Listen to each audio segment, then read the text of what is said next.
Hello all welcome back to my channel Sagar Surpalli. ఇప్పుడు మీ hi చెప్తున్న పిల్లనే బర్త్డే పిల్ల అనమాట. సో ఆ పాప కోసమైనా కేక్ చేస్తున్నాను, మా అన్నయ్య వాళ్ళ పాప. ముందు వీడియోలో అయితే నేను స్పాంజ్ ఎట్లా చేయాలో అవన్నీ చూపించాను. అండ్ ఇక్కడైతే నేను విప్పింగ్ క్రీమ్ ఎలా యూస్ చేస్తాను, ఐసింగ్ ఎలా చేసుకుంటానో చూసేయండి. ఇంకా ఫస్ట్గా ఎవరైతే చేస్తున్నారో, నేను కూడా స్టార్టింగ్ స్టేజ్లోనే ఉన్నాను కాబట్టి నాకు వచ్చిన డౌట్సే మీకు కూడా వస్తూ ఉంటాయి. ఏమైనా డౌట్ ఉంటే మాత్రం తప్పకుండా కమెంట్ చేయండి, నేను తప్పకుండా రిప్లై ఇస్తాను మీ అందరికీ కూడా. సో బీట్ చేసుకునేటప్పుడు మాత్రం మనం బ్లెండర్ తోటి ఒకటే డైరెక్షన్లో బీట్ చేసుకోవాలి. అండ్ స్టేజెస్ వైజ్ బీట్ చేసుకుంటూ వెళ్ళాలి. అంటే ఫస్ట్ స్టేజ్, సెకండ్ స్టేజ్ అని చెప్పేసి 5 స్టేజెస్ ఉంటాయి, చేసుకోవాలన్నమాట. సో 6 మినిట్స్ వరకు పట్టింది నాకైతే. అండ్ ఇక్కడైతే నేను షుగర్ సిరప్ తీసుకున్నాను, ఇంకా చాకో చిప్స్ కూడా తీసుకున్నాను అనమాట. సో మధ్యలో కేక్ మధ్యలో వేసుకుంటే అవి తగులుతూ ఉంటే చాలా బాగుంటుంది. అండ్ ఇక్కడ వచ్చేసి క్రషర్ వచ్చేసి బటర్ స్కాచ్ తీసుకున్నాను. నేను కేక్ సామాన్లన్నీ కూడా నేను జగదంబ దగ్గరలో కార్తికేయ స్టోర్లో తీసుకుంటూ ఉంటాను. ఎవరికైనా అడ్రస్ కావాలంటే తప్పకుండా కమెంట్ చేసేయండి. అండ్ ఇక్కడ వచ్చేసరికి స్పాంజ్ చాలా మెత్తగా వచ్చింది. ఇంకా ఈ స్పాంజ్కి మనమైతే లైనింగ్స్ ఇచ్చేసుకోవాలన్నమాట. కటింగ్ చేసేటప్పుడు నీట్గా థ్రెడ్ తోటి ఆ కటింగ్స్లో మనం కట్ చేసుకుంటే చాలా నీట్గా వస్తుంది థ్రెడ్తో చేస్తే. సో ఫస్ట్ కేక్ ఇలా క్రీమ్ చేసే వాళ్ళు మాత్రం తప్పకుండా ఇట్లాంటి టిప్స్ అయితే ఫాలో అవ్వాలి. అండ్ ఇక్కడైతే నేను నీట్గా అయితే థ్రెడ్ యూస్ చేసి కట్ చేసేసుకున్నాను. ఇంకా నేను షుగర్ సిరప్ కూడా వేసేసుకుంటున్నాను దీంట్లోని. మనం విప్పింగ్ క్రీమ్ తీసుకునేటప్పుడు మాత్రం దాన్ని గాలికి వదిలేయకూడదు, ఎక్కడ కూడా మూత పెట్టుకొని ఉంచుకోవాలి.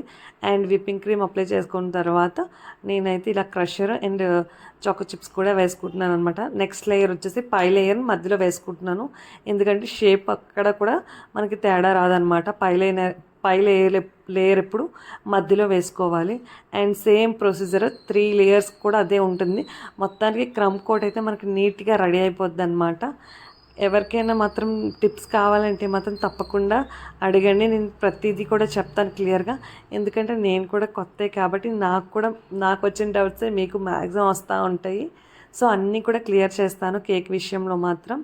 ఎందుకంటే నేను కూడా వెళ్ళి ఒక దగ్గర నేర్చుకున్నాను, ఒక 2 డేస్ క్లాస్ డీటెయిల్స్ కావాలన్నా కూడా కమెంట్ చేయండి, నేను తప్పకుండా షేర్ చేస్తాను ఎక్కడ నేర్చుకున్నాము ఏంటి అనేది. అండ్ ఇక్కడైతే క్రమ్ కోట్ నేను ఇచ్చేసుకుంటున్నాను అనమాట. సో స్టార్టింగ్లో నేను చాలా భయపడేదాన్ని ఇట్లా చేయడానికి, కానీ ఏమైనా అంటే వణికిపోయేది చెయ్యి అయితే. లిటరల్గా అలా నేర్చుకుంటే మాత్రం చాలా ఈజీ అయిపోతుంది.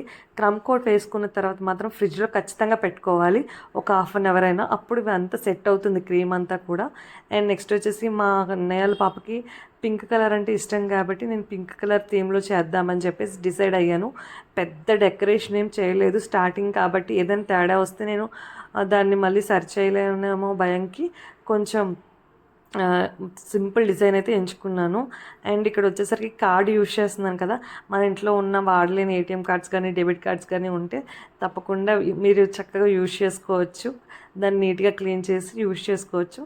చాలా పర్ఫెక్ట్ ఫినిషింగ్ వస్తుంది అనమాట ఈ ప్యాలెట్ నైఫ్స్తో కన్నా, దాంతో బాగా వస్తుంది. సో ఇంట్లో ఎవరైనా అదే చేసుకోండి. అండ్ నెక్స్ట్ వచ్చేసి ఇంకా వైట్ కలర్తో ఇట్లా డిజైన్ ఇచ్చేసుకుంటున్నాను అనమాట.